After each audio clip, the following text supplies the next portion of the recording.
नमस्कार, खबरों का पंचनामा देख रहे हैं आप। मैं हूं आपके साथ पूजा। हम लेकर आए हैं देश और दुनिया की 5 बड़ी खबरें, जिस पर चर्चा के लिए मेरे साथ स्टूडियो में मौजूद हैं कैपिटल टीवी के editor in chief doctor Manish Kumar. Doctor साहब, बहुत बहुत स्वागत है आपका। धन्यवाद। सबसे पहले नजर हेडलाइंस पर।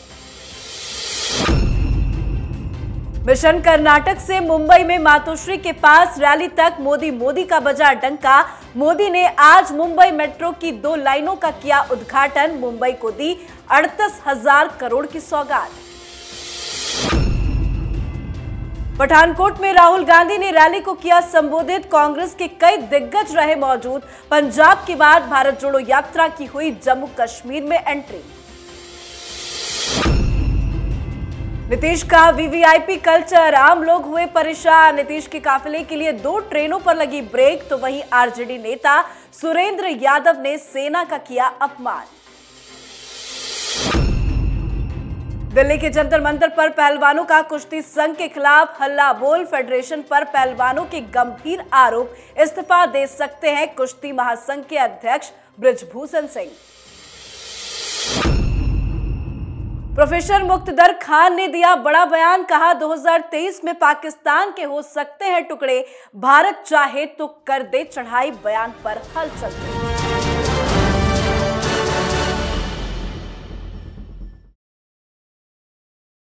आज की सबसे पहली खबर में बात पीएम मोदी से जुड़ी। पीएम मोदी आज महाराष्ट्र दौरे पर मुंबई पहुंचे।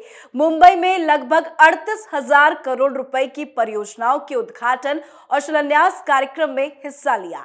इसके साथ ही उन्होंने मुंबई मेट्रो की 2 लाइनों का उद्घाटन भी किया। इस मौके पर राज्यपाल भगत सिंह कोश्यारी, मुख्यमंत्री एकनाथ शिंदे, डिप्टी सीएम देवेंद्र फडणवीस समेत कई अन्य बड़े नेता मौजूद रहे।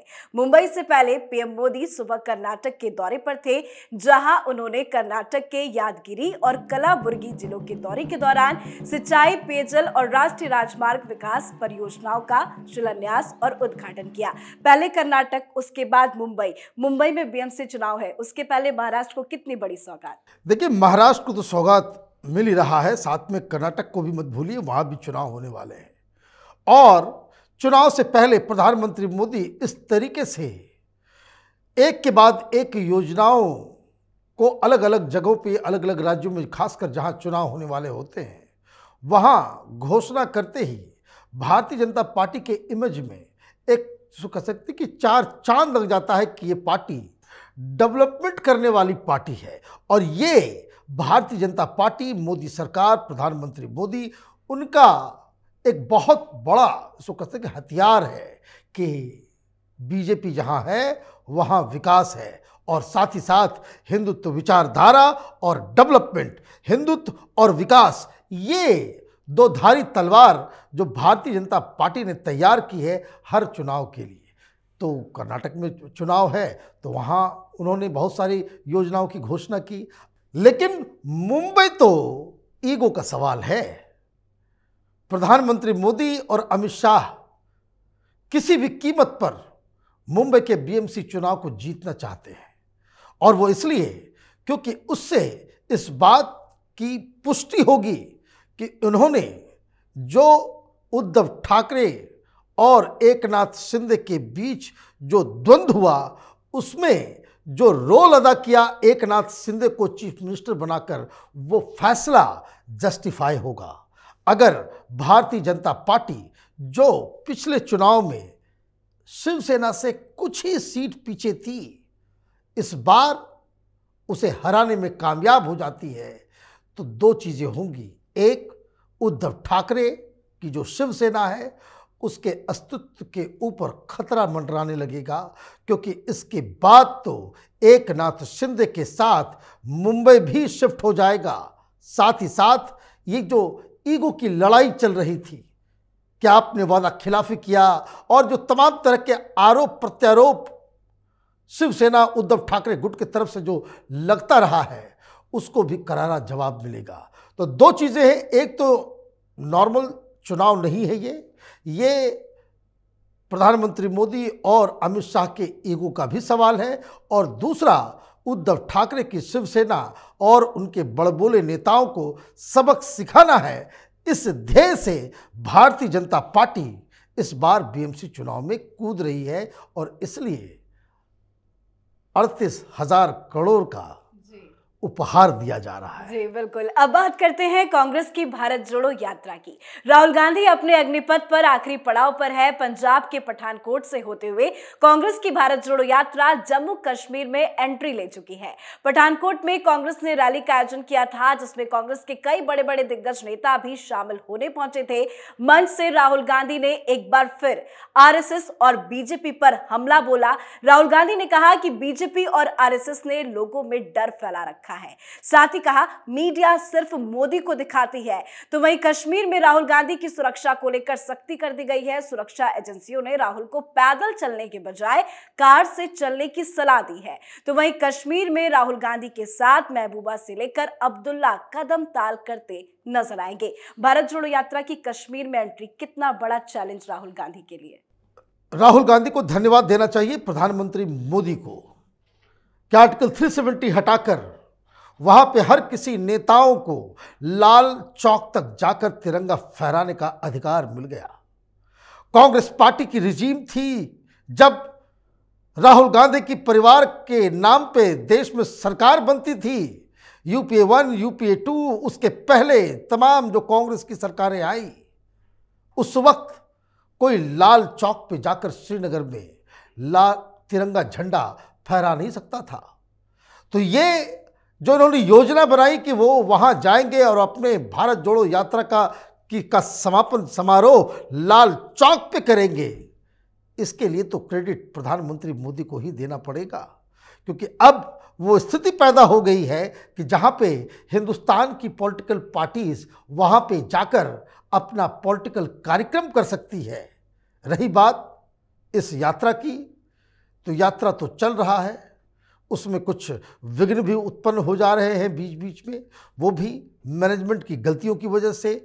लेकिन ये कहना कि आप प्रधानमंत्री मोदी और अमित शाह आपकी यात्रा से डर के अलग अलग बहाने बनाकर आपकी यात्रा में विघ्न डालने की कोशिश कर रहे हैं, ये आरोप थोड़ा इमैच्योर है। जी, अगली खबर में बात बिहार की राजनीति की। बिहार की सियासत में विवादित बयानों की बौछार हो रही है। पहले शिक्षा मंत्री चंद्रशेखर ने रामचरितमानस को लेकर विवादित बयान दिया और अब सहकारिता मंत्री सुरेंद्र यादव ने देश की आर्मी को सियासी हथियार बनाया है। सुरेंद्र यादव का कहना है कि हर चुनाव से पहले चुनाव जीतने के लिए बीजेपी देश की सेना पर हमला करवाती है। इस बयान पर बीजेपी हमलावर है तो नीतीश कुमार मुस्कुराकर बयान से किनारा कर रहे हैं। वैसे नीतीश बाबू वीवीआईपी कल्चर को लेकर बुरी तरह से फंस गए हैं। बक्सर में नीतीश कुमार के काफिले के लिए रोकी गई थी 2 ट्रेनें, जिस पर जमकर बवाल मचा हुआ है। कुछ भी हो रहा है बिहार में, नीतीश कुमार कह रहे हैं कि उन्हें नहीं पता। देखिए, एक तो नीतीश कुमार जी अचानक से भोले बन जाते हैं। जो चीजें उनके काम की नहीं होती वो सीधे उस पर मना कर देते, कहते हमें नहीं मालूम। उनके मंत्री ने बयान दिया, हिंदुओं का अपमान किया, रामचरितमानस को नफरत की किताब बताई, हमें नहीं मालूम। उनके गठबंधन के सबसे बड़े लीडर जो बिहार राज्य के अध्यक्ष हैं आरजेडी के, जगदानंद बाबू, उन्होंने कह दिया कि जो मंदिर बनाई जा रही है अयोध्या में नफरत की जमीन पे बनाई जा रही है। इन्होंने कह दिया हमने तो सुना नहीं। अब नया मसला आया कि इनकी समाधान यात्रा की वजह से ट्रेन को रोक दिया गया। ये कहते भाई हमें जानकारी नहीं है। भाई किस तरह के मुख्यमंत्री, आपको किसी चीज की जानकारी नहीं होती? ये बहानेबाजी तो नहीं चलेगी। लेकिन यह मुद्दा अगर उठा है तो रेल मंत्रालय तो केंद्र के पास है। यह पता करना चाहिए कि किसी अधिकारी, किसी नेता, किसी मंत्री या किसी कार्यकर्ता या किसी गुंडे की वजह से रेल के अधिकारियों ने ट्रेन को रोका। अगर हरी झंडी मिली हुई होती, सिग्नल सही होता, तो ट्रेन तो रुक नहीं सकती। कोई आंदोलन हो रहा था, क्या हो रहा था, इसकी जांच होनी चाहिए। और जो कल्प्रिट है, क्योंकि जो कुछ हुआ है वो कानून के खिलाफ हुआ है, रैलियों के लिए ट्रेन को नहीं रोका जा सकता, तो उस पर जांच होनी चाहिए और कल्प्रिट को सजा देनी चाहिए। लेकिन सजा किसको किसको आप देंगे? सुरेंद्र यादव का बयान डिस्कस करने लायक भी नहीं है। ये गटर किस्म की राजनीति है और बिहार में इस तरह के नेता जो कभी हिंदुओं के ऊपर लांछन लगा देते हैं, कभी हिंदू धार्मिक ग्रंथों के ऊपर वो अपमानित शब्दों का इस्तेमाल करते हैं। और इंतहा तो तब है कि जब सुरेंद्र यादव जैसे लोग, जिसे कोई जानता तक नहीं बिहार के बाहर, वो हिंदुस्तान की आर्मी को राजनीति का एक टूल बना रहे हैं। वो ये कह रहे हैं कि हिंदुस्तान की सरकार खुद ही आर्मी के ऊपर हमला कर दे रही है। हालांकि ये सब टुटपुंजी है, छोटे मोटे लीडर हैं गली मोहल्ले के। किसी बड़े लीडर ने कह दिया होता तो इस तरह के बयान का इस्तेमाल पाकिस्तान किस तरीके से करेगा ये इल्म तक नहीं है। इस तरह के अनपढ़ गंवार किस्म के लीडर राजनीति में आ जाते हैं और मंत्री बन जाते हैं तो देश को सिर्फ नुकसान पहुंचाते हैं। जी, अब बात पहलवानों के कुश्ती संघ के खिलाफ चल रहे विरोध प्रदर्शन की। रेसलिंग फेडरेशन ऑफ इंडिया के प्रेसिडेंट बृजभूषण शरण सिंह पर कई तरह के गंभीर आरोप लगे हैं, जिसे लेकर कई बड़े बड़े नामी पदकवीर पहलवान जंतर मंतर पर कार्रवाई की मांग को लेकर पिछले 2 दिनों से आंदोलन कर रहे हैं। धरने पर बैठे पहलवानों का कहना है कि जब तक दोषियों को सजा नहीं मिलती हम धरने पर बैठेंगे। किसी भी इवेंट में कोई एथलीट हिस्सा नहीं लेगा। इसे लेकर खेल मंत्रालय ने अगले 72 घंटे में कुश्ती संघ से जवाब भी मांगा है। और खबरें ये भी सामने आ रही है कि भारतीय कुश्ती महासंघ के अध्यक्ष बृजभूषण सिंह इस्तीफा दे सकते हैं। अचानक से पहलवान क्यों विरोध कर रहे हैं? देखिए, इसके 2 पहलू हैं। पहली चीज ये कि अगर लड़कियों के साथ कोई अन्याय हो रहा है, उनको टॉर्चर किया जा रहा है, उनका शोषण किया जा रहा है, ये बहुत ही शर्मनाक बात है।